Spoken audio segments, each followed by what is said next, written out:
Anytime now. What's up, comic book fans? Pete here from Comic Books Transformed, where me and my good friend Brian over there discuss comic books that have been adapted into movies and streaming shows.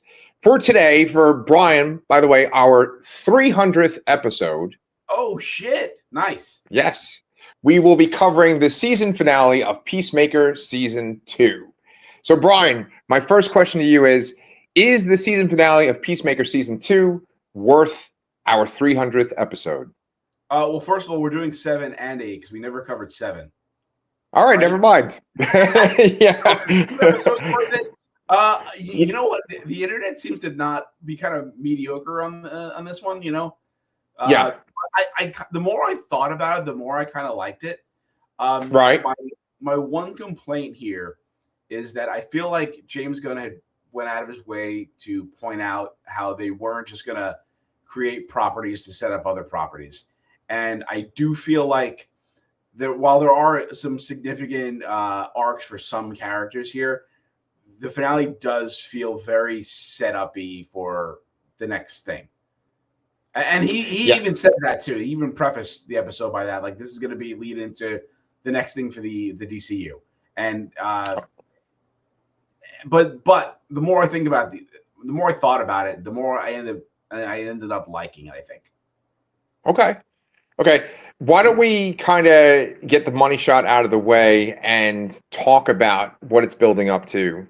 But what I wanted to say before we even jump into that is, I do those like Pete on the Street questions for our channel. I do it for the Lastercast too. And those get a lot of views. It'd be nice if that kind of translated over to this channel. Nobody gets conversation anymore. They want their quick 30 seconds of information and that's it. Pretty much. And it's me asking them a question so they can like write back and stuff too, right? Yeah. So it's like participation. But that was actually one of the comments that I got, was that it felt like it was a setup for other things. And then some people said that they didn't really like DC as much, or they didn't know about DC, and so they weren't sure what it was setting up. So like you and I now can talk about what the finale was setting up, and then we can kind of go back and talk about our favorite moments from these last 2 episodes. Sure. Yeah. So what it ultimately sets up here is the alternate the alternate dimension of Salvation, which is based on the Salvation's Run comic, which I have not read. But essentially, all the big villains were sent to this alternate dimension. They thought it was going to be this kind of place where they can start over. There's no real threats there. I believe Amanda Waller actually sends them there, right? Correct. Yeah.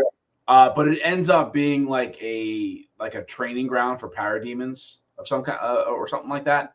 So it just wasn't all it was cracked up to be. Yeah, I think that's what it is. I know it's connected to Darkseid. I think that's the thing that's like exciting if you're a DC fan, is like this miniseries came out. I think it came out during the time of Countdown, if I'm correct, which like Countdown was eventually titled Countdown to Final Crisis. So it's like building towards Final Crisis. How do you feel about that? I mean, Final Crisis. Oh, Jesus Christ! There's a giant centipede on my ceiling. Oh my God! Right, is that going to mess up our recording? Pretend that guy's not there. Okay. So, can you repeat your question? Because I'm a child when it comes to giant freaking. No, you have Mr. Mind on your DC villain, Mr. Mind, right on your ceiling. Yes, he's going to join the podcast. No, I think that it came out like leading up to Final Crisis, and Final Crisis, like it was like during Countdown, and so it's like Countdown to Final Crisis. Like, how do you feel about there being some kind of connection to Final Crisis? Man, I feel like it's. I mean, I guess we've seen a bunch of adaptations for Crisis on Infinite Earths before, and maybe they've done an animated Final Crisis, sort of. No, they haven't. So they haven't adapted at all. Okay. So that's kind of cool, I think. I mean, it seems weird that this DCU is going to jump that far so quickly. But I guess at the same time, like, how many times do you rehash the other crises and the other events beforehand that we've seen already, Yes, I agree. I think that if it was an adaptation of Final Crisis, it wouldn't include like multiverse stuff as much as you'd think. I think if they were going to adapt Final Crisis, it would be like the fact of like Darkseid taking over Earth and like Earth, like him finding the Omega equation, right? Oh no, I'm sorry, the anti-life equation, and like taking over Earth. That's what I think would happen. And I think that like James Gunn has talked about there being phases, just like Marvel's had phases. And so I think that if we did get something like Final Crisis, it would be in a later phase. I don't think it'd be in this initial phase. Yeah, I feel like Final Crisis would be a good equivalent to like the Marvel Infinity War Endgame. Yep. If they go, I feel like after that, a lot of the things get a little too big to be properly conveyed in a movie, I guess. Yeah. Like if you think about, oh my God, what was the, I can't remember what it is. It was like Scott Snyder's run, like that around there, where they had Metal. That, what? Metal. No, it's Metal too. But oh man, what was that character's name? There were these like really big, like ideological villains. Oh yeah, that woman that like was created like the multiverse or something like that, right? Perpetua, I think, was it Perpetua? Yes, there you go. Thank you.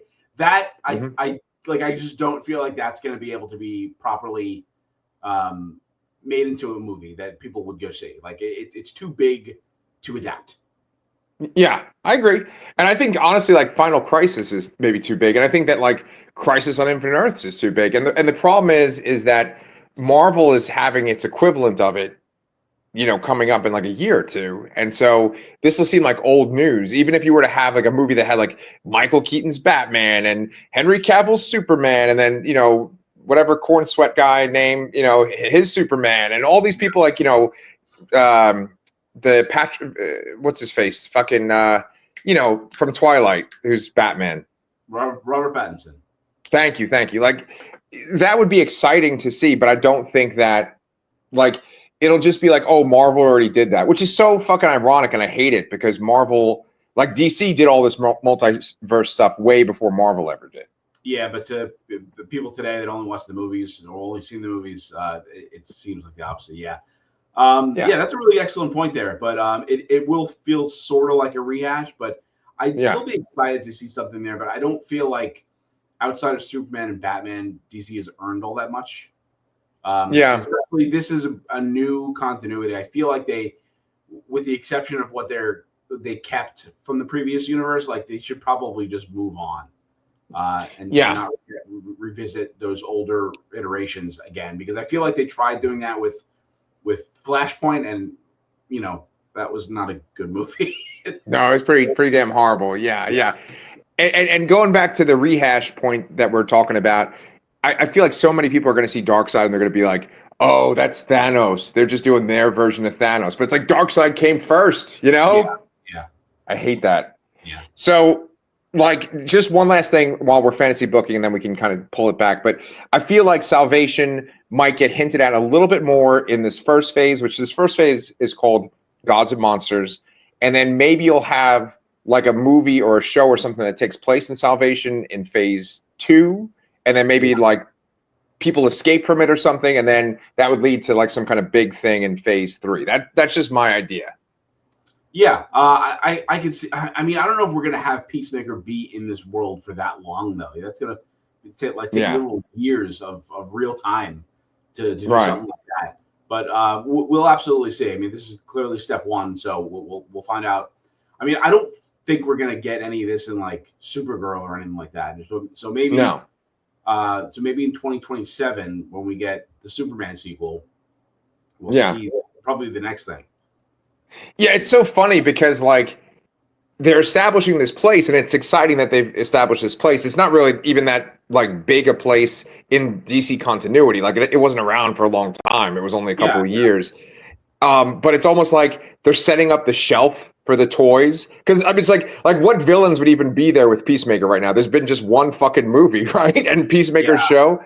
Yeah. And I guess Creature Commandos too. But like, what villains would be there? Yeah, and the other real big thing there is the sort of the turn that Rick Flag sort of takes. And for me, the whole episode I was thinking like, oh, how was Lex Luthor mind controlling Rick Flag? Right. And I don't necessarily. I'm fairly confident that it is not Rick Flag. And Oh. I saw today someone suggest that it might be Clayface. And that makes a lot of sense. Because he does a full 180 on the metahuman thing, and it's very aligned with Lex, which is interesting because Lex actually was sent to Salvation in Salvation's Run. He was part of that group that was there. So it's almost interesting that he's there. But I mean, you can see him kind of warming up to all of Lex's cronies. There was that little scene with Harcourt where he doesn't remember that she told him to call him Rick. And then, although he's still like super pissed off about his son, like I feel like that could really fall into something like Clayface was given like a dossier about the guy, and that would be something front and center about how he should act about them. He should be pissed off about the death of his son, and yes, he wouldn't recognize the other things there. So I am fully thinking that that's Clayface. It's not Rick Flag, and I'm assuming he was replaced at some point after he spoke with Luther in the prison. Wow. You know, it's kind of funny because we've barely talked about the Peacemaker final 2 episodes, but this stuff is all interesting stuff because, like, isn't it like Mike Flanagan connected to the Clayface movie? Yeah, he is. So, I mean, what would probably happen if Rick Flag Sr. is Clayface would probably be that we get a full Clayface story that's like self-contained, and then maybe there's like an epilogue scene where it kind of shows like because he's in Creature Commandos season 1, like they fight him, don't they? Yes. Yeah, he breaks. Right. No, wait. Does Frankenstein break his back, or does Clayface break Rick Flag's back? I think Frankenstein breaks Rick Flag's back. Actually, you know what? What if it's been Clayface the whole goddamn time? Oh my God! Well, I mean, he got his back broken. Like, you don't just get up from that. That is true. Maybe we have to go back and rewatch that show because, you know, I'm kind of forgetting all these details. Yeah, dude, this is some interesting shit. Like, I like the idea that James Gunn is kind of setting these things up. And I understand why it's not fulfilling to fans, right? Because there's this, and then there's one other part that we haven't talked about yet that's also set up. And do you feel like the way they set up this thing, the other thing, do you think that that's exciting to you or no? I assume you're talking about Checkmate. Yes. Okay. So I associate Checkmate with Maxwell Lord. So it seems really weird that we have Maxwell Lord basically funding the Justice Gang and out doing other things, and has nothing to do with Checkmate. Right. I do like that the characters have kind of lifted themselves up and are going out and doing something on their own with good intentions. I really like that aspect of it, but it was a little weird to see the Checkmate name above that. Yeah.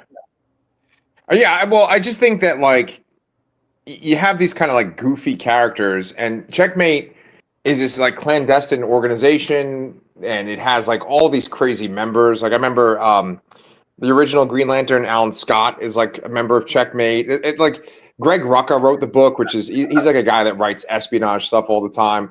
It just doesn't really match the vibe that they had at the end of this finale. No, I don't think so. It looked kind of like, I mean, honestly, I was thinking like, is this some sort of like delusion or something? Like at one point, I remember that Adebayo said to Peacemaker, like, how do you know it's an alternate reality? Maybe it's just like all in your head, you know, maybe it's this thing. And then I was like, this looks like the fucking Office. Like the way they're just like setting things up and they're sitting at their little cubicles talking. I was like, is this the fucking Office? And then it's like, oh, it's Checkmate, you know? Yeah, and then Fox's Shazam is playing in the background, and yeah. No, it was, but I think this whole season I've complained about how everybody has been so low in their lives, and it's nice to see them band together and turn something around there. So I was actually happy about that. But at the same time, like we know there's not going to be a Peacemaker 3. So it's just like, are these characters going to show up in any meaningful capacity moving forward? Yeah. Because you know, there's always that big difference between like how a TV show feels and how a movie feels, and I just don't know if all of this translates to movie. Like even if you look at Rick Flag, it feels very different how he is in the movie versus how he is in both either Creature Commandos or this show. There's just something about the mediums that it feels different. So, and I don't know if how many of these characters really translate well to that. Although I guess I was an arc order from started off in the movie, so. Dude, you just took the point I was just about to make, you know? Yeah. But I know what you're saying, though. It does feel kind of weird, but I mean, that's what they're trying to do these days with Marvel and with DC. It's like it's all connected. These shows that nobody watches, and then these movies that many people go to watch. You know, if you watch them both, you'll feel complete. And I know I guess like I just feel like Checkmate has this kind of aura about it, and I did not feel that aura at all with this finale. And your point about Maxwell Lord is an excellent point, because it would be kind of cool if like Maxwell Lord like stepped in and maybe Amanda Waller stepped in, and because Amanda Waller is a big part of Checkmate too, and they just kind of like took over the organization and made it like much more hardcore. You know what I'm saying? Yeah. I don't know. So I mean, that stuff, like those references are exciting for people like us. In general, though, like I mean, I saw a TikTok where this guy was like pretending to be someone watching the final episode of Peacemaker, and they're like, "Oh God, they're playing the show's theme song during this montage. Like, there's still some time left, right? There's still some kind of mind blowing thing that's going to happen, you know." And then like they ultimately got disappointed, and that's kind of how I felt in real time watching it. What about you? Yeah, I think so too. I think I was expecting something more action oriented, I suppose. Yeah. But really, it was more about people completing their kind of emotional character arcs in a way. And that's the kind of aspect that I think I liked more as I thought about it. I just that they're moving on to success. They're going out on their own and saying like, you know, Argus be damned and everything else be damned. Like, we're gonna go do something that we want to do our way, and I appreciate it a lot. Yeah.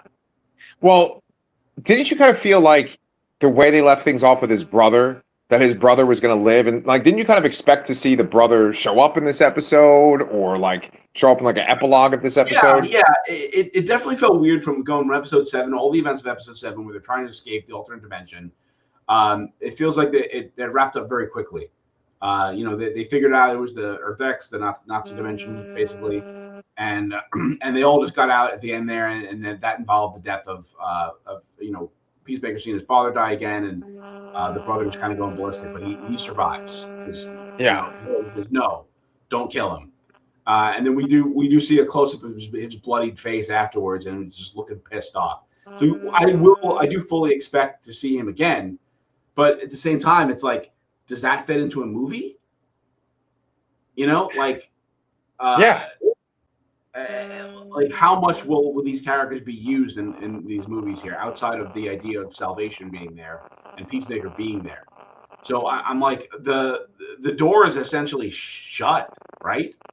Yeah. I mean, I guess he can get back into that area if he wanted to, but I don't think he could go back. Is that door in the same spot? Like, I don't even know how that works. You and me both, man. Universe. Yeah.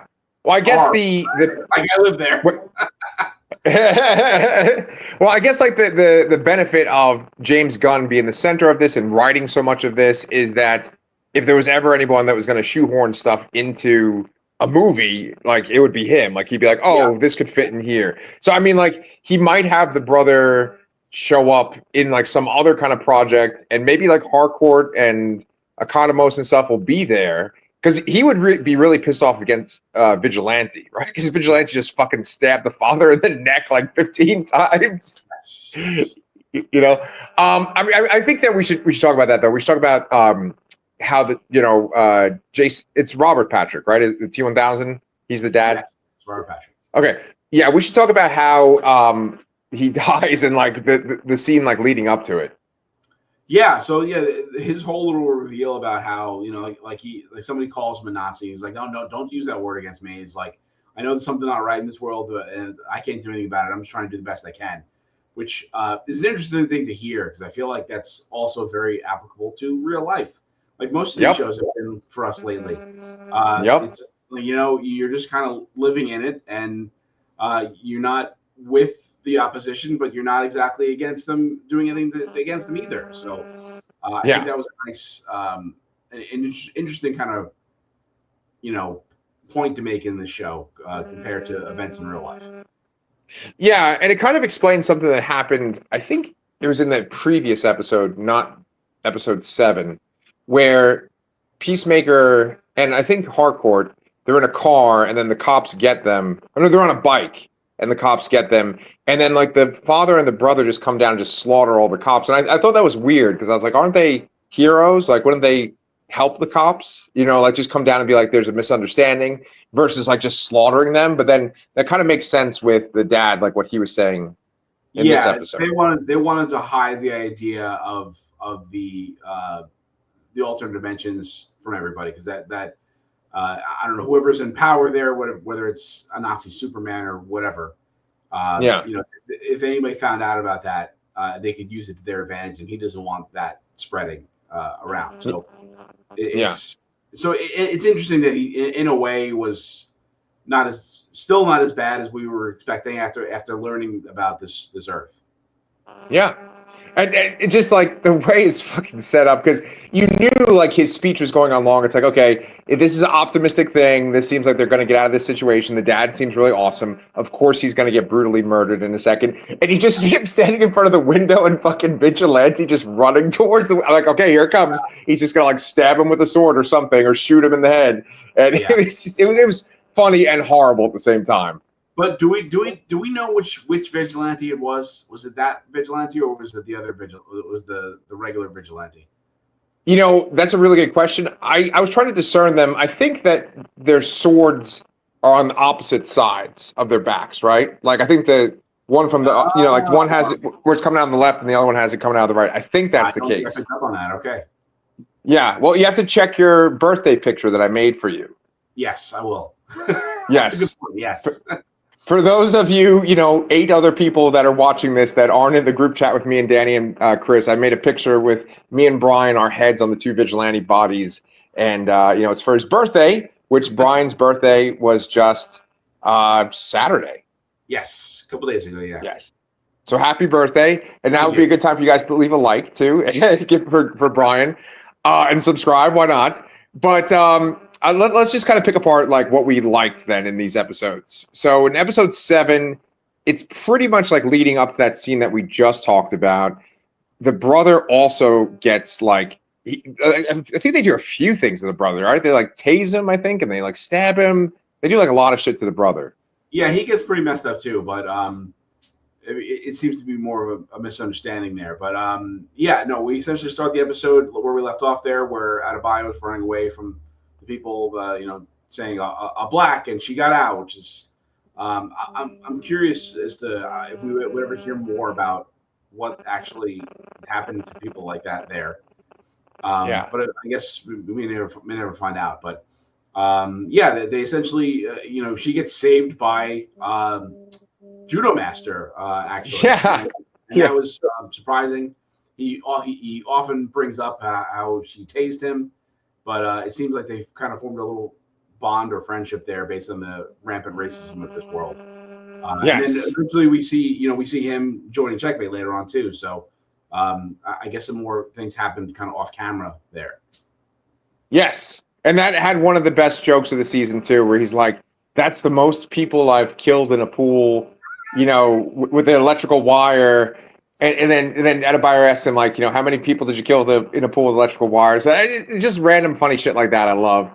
Yeah. I think my favorite joke of the whole season was when, like, Harcourt's pointing out that Peacemaker hasn't noticed it's a Nazi world yet. And, like, she's pointing out all these examples. And then, like, there's just a fucking mural to Hitler in the office. And there's a whole wall. There's a swastika on the flag. There's Mein Kampf on everyone's desk. There's the giant mural of Hitler. Yeah, some funny fucking shit.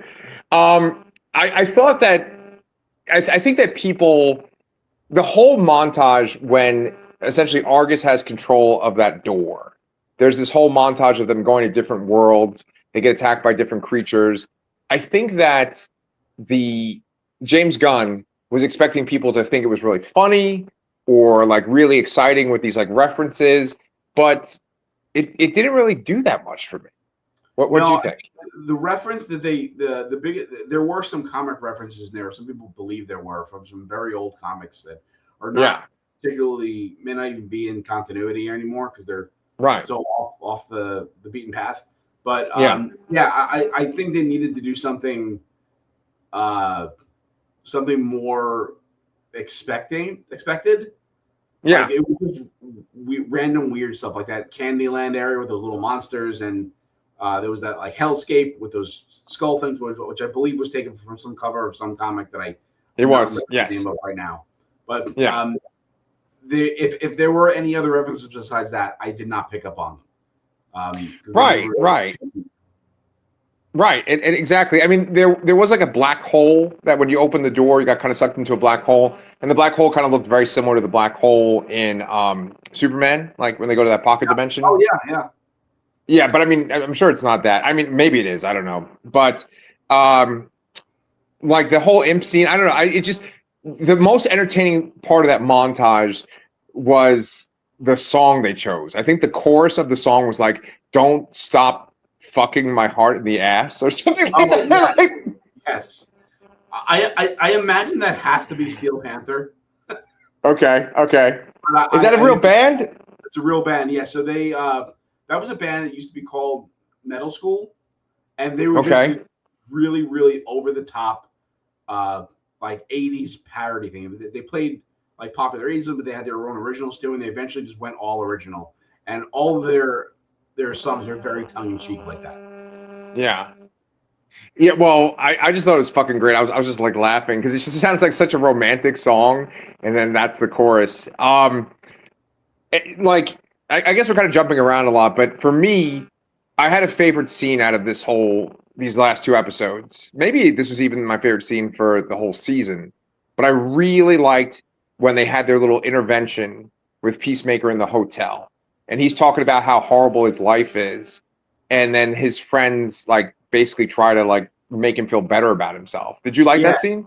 yes, I did a lot. Just everyone basically, like, especially out of bio, was it's Yeah. like you make me feel like loved and feel like I want to be around people and all that. And yeah, that was a really very well written and acted scene. I really like that scene a lot.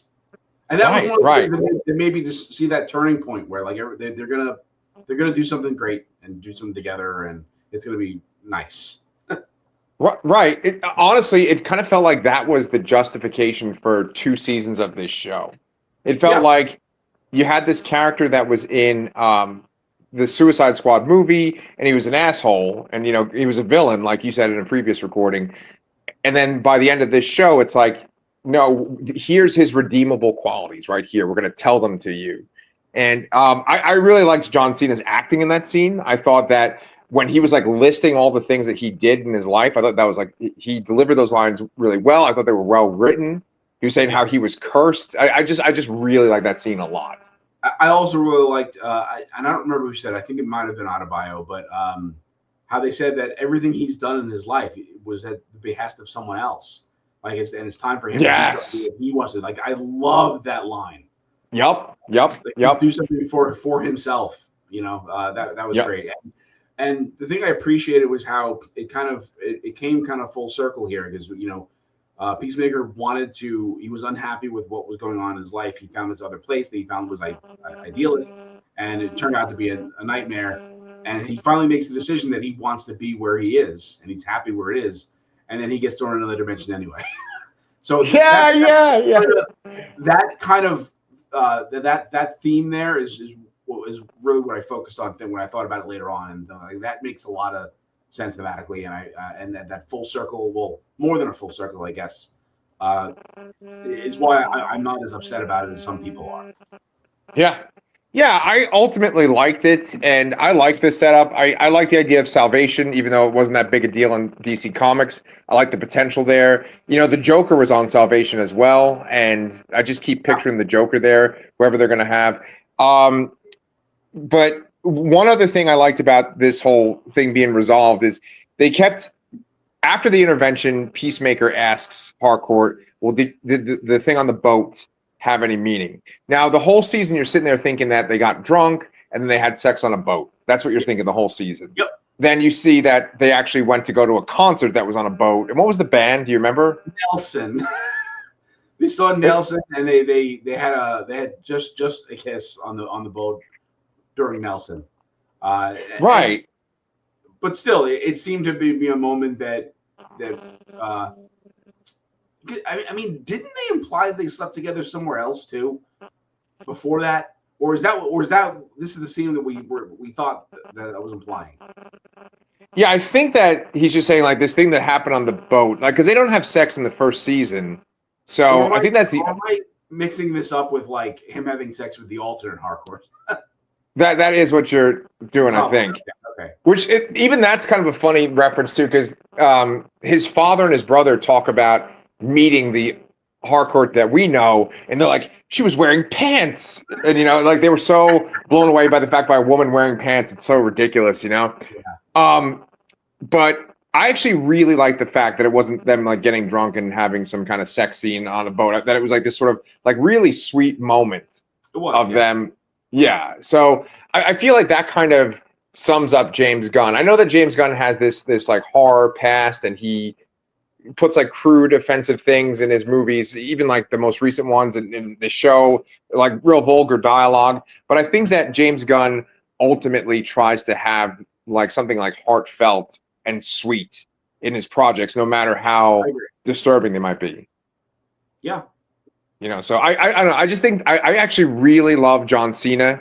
Like for the longest time, everyone was talking about The Rock, and everyone loved The Rock. But really, the two actors that have like shined so brightly are the two that have worked with James Gunn. John Cena and Dave Bautista. So yeah.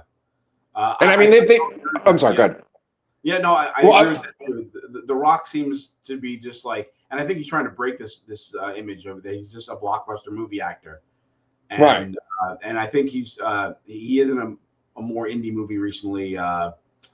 Smashing Machine. Smashing Machine, yeah, which I haven't seen or anything, but I know he's trying to break that image there. He wants to be seen more like his contemporaries are in John Cena and Dave Bautista, and I don't know how those guys get along. I know there's a lot of like ego and rivalry with those kind of some people sometimes. So it's an interesting dynamic for sure. Yeah. Right. Those guys they shined in movies outside of James Gunn's stuff, but I really do think that like James Gunn really solidified that. Yeah, I agree. I think this is some of the best I think that I've seen John Cena in, but I also really like him in comedic roles. I just think he's kind of fearless in a way, even if he's not funny. Like he fucking goes for it, Oh yeah, so. He was like butt ass naked at the Academy Awards a couple of years ago. Yes, that's right. Yes, yeah. I remember that. Yeah. So I mean, I know we jumped all over the place, and there's a ton of details that we haven't hit. Is there anything though? Like, because I think we kind of hit the beats that I wanted to hit. Is there anything that you feel like we should talk about too? No, I agree. I think we covered everything we need to there. I'm semi-disappointed there won't be a season 3. I feel like that's probably the best means of wrapping up more stories with these characters. Right. I do feel like that if we do see them again, it's going to be more anecdotal, and right. Kind of makes me a little sad. Yeah. But maybe I'll be wrong, and they'll have more of a role in the future than I expect. Yeah. I agree with you on that one. It is going to be like anecdotal. It's a really good point. And like there are those like loose plot threads, like the brother, and then he's on Salvation. Obviously, we'll see what happens to him on Salvation in some kind of form. Like it'll probably be in some kind of bigger movie where maybe it is just villains, and then he shows up, and maybe they'll even play the fucking song from the first intro, or Fox Shazam. Who knows?